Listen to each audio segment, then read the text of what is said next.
Few stars have ever burned as brightly or as wildly as Jim Carrey. From his electric energy on In Living Color to his unforgettable performances in The Mask, Ace Ventura, and The Truman Show, Carrey wasn't just funny, he was unstoppable.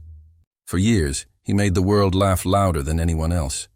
But behind those wide smiles and manic expressions was a man quietly fighting demons far darker than anyone could imagine. Now, at 63, Jim Carrey's story has taken a heartbreaking turn, one that shows the unbearable weight of fame and the cost of a lifetime spent pretending to be happy when you're not. For decades, he seemed invincible, the eternal clown, the master of voices, the human cartoon who could twist his face and body into anything. But when the cameras stopped rolling, the laughter faded, and Jim was left alone with thoughts that grew heavier by the year. The real Jim Carrey was not the man fans thought they knew. Behind the laughter was isolation, heartbreak, and loss, and the search for meaning in a world that never seemed to slow down. From public heartbreaks to spiritual awakenings and devastating personal tragedies, Jim's journey became less about comedy and more about survival. Today, Carrey lives a quiet, withdrawn life, far from the Hollywood chaos that once made him famous. But his story isn't just tragic. It's deeply human. It's about a man who gave everything, his talent, his heart, his sanity, to make others smile, only to discover that the one person he couldn't save was himself. And now, as fans look back at his legacy, one question lingers in everyone's mind. How did the funniest man in Hollywood become, before the world knew him as the rubber-faced king of comedy? Jim Carrey was just a kid from Ontario with a dream, and a family struggling to survive. Born into modest beginnings, Jim's childhood was far from glamorous. His father, Percy, was a talented saxophonist who gave up his dreams for stability, and when that stability collapsed, the Carreys were thrust into poverty. There were nights when Jim slept in a van, mornings when he went to school after cleaning factory floors. That early hardship shaped everything about him: the humor, the energy, the need to make people laugh even when he was breaking inside. By the time he reached his late teens, Carrey's natural gift for impersonation became his lifeline. He would spend hours perfecting voices and facial expressions in front of a mirror, transforming pain into laughter. His stand-up routines quickly earned him attention in Toronto's comedy clubs, and soon he was performing on stage in Los Angeles. But success didn't come easy. His early years were filled with rejection. Auditions gone wrong, shows that flopped, and long nights wondering if he had made a mistake. Then came In Living Color, the sketch show that would change everything. Carrey's outrageous characters, from Fire Marshal Bill to Vera DeMilo, made him an overnight sensation. Hollywood came calling fast, and with Ace Ventura, Pet Detective in 1994, he became one of the biggest movie stars in the world. Yet even at the height of his fame, something inside Jim never felt satisfied. Friends recalled moments on set when he'd shift from hysterical laughter to deep silence. The world saw a genius comedian, but behind that energy was a man carrying the weight of years of struggle and loneliness. In those early triumphs, the seeds of tragedy were already planted. Fame had given Jim everything he thought he wanted: money, recognition, power. But it also took something from him, the peace he'd been searching for his entire life. One of its saddest. By the mid-1990s, Jim Carrey had become a force of nature, a name that could turn any movie into a box office phenomenon. The Mask, Dumb and Dumber, and Ace Ventura. When Nature Calls made him the first actor in history to earn $20 million per film, a staggering figure at the time. Hollywood couldn't get enough of him. His energy seemed limitless, his charisma unmatched. Everywhere he went, laughter followed.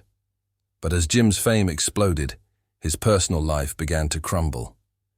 The non-stop attention, the pressure to constantly be funny, and the lack of privacy all began to eat away at him.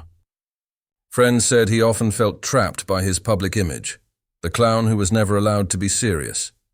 Behind the scenes, Jim battled exhaustion and deep emotional turmoil.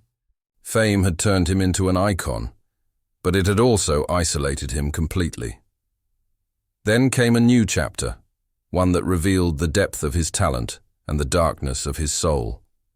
With The Truman Show and Man on the Moon, Jim began exploring roles that reflected his own inner struggles. He wasn't just performing anymore. He was searching for truth through art. But the more real his work became, the harder it was for him to separate himself from the pain his characters carried. Playing Andy Kaufman in Man on the Moon pushed him to his emotional limits.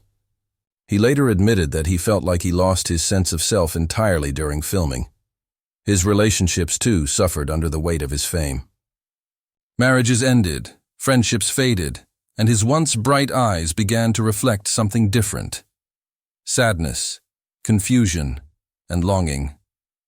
He often spoke about the emptiness that comes after achieving everything you ever wanted.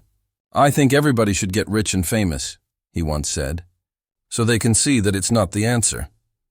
As Hollywood crowned him one of its biggest stars, Jim Carrey quietly began to lose the one thing money couldn't buy, himself. As the 2000s unfolded, Jim Carrey's career remained golden, but his spirit began to fade. He had conquered Hollywood, yet inside he was collapsing. Behind the red carpets and award shows, Jim battled crippling depression, a storm that no amount of laughter could silence. The man who once made millions laugh now struggled to find even a single reason to smile. Those close to him began to notice the change. He withdrew from parties and premieres, spending long stretches of time alone. Friends described him as reflective, almost haunted, speaking about life, death, and the illusion of fame. In interviews, he began voicing a truth that few in Hollywood dared to admit. "I've spent my whole life trying to be something, but there's nothing to be. We're just energy passing through." But perhaps the most devastating moment came in 2015, when tragedy struck his personal life in a way that shattered him completely. The death of his former girlfriend, Catriona White, left Jim heartbroken and under an unbearable wave of public scrutiny. Tabloid headlines painted a cruel picture, twisting grief into gossip. The man who had spent decades lifting others with joy was suddenly drowning in sorrow. Those who saw him during that time said it was the lowest point of his life, a period defined by silence, spiritual searching, and pain that never truly left him. Instead of returning to Hollywood with vengeance or ambition, Jim turned inward. He began painting, meditating, and studying philosophy. Art became his escape, his therapy. The wild, bright colors in his paintings reflected both the chaos and beauty of his mind. Through his work, he seemed to be trying to make sense of everything: the fame, the loss, the loneliness. It was in this period of isolation that Jim began to speak openly about identity, ego, and the meaning of existence. He claimed that Jim Carrey, the name, the persona, the comedian, was no longer real. He had become something else entirely, a man searching for peace, not applause. For many, it was heartbreaking to see a legend retreat from the world that once adored him. But for Jim Carrey, it was perhaps the only way to survive. Today, at 63, Jim Carrey lives a life far removed from the bright lights and noise of Hollywood. The man who once filled theaters with roaring laughter has traded red carpets for silence, fame for solitude, and endless applause for inner peace. His days are now spent painting in his home studio, surrounded by colors and canvases instead of cameras and crowds.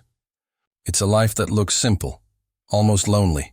But to Jim, it's the first time he's ever truly been free. In interviews, he's described fame as a kind of illusion, a mask that eventually consumes the person behind it.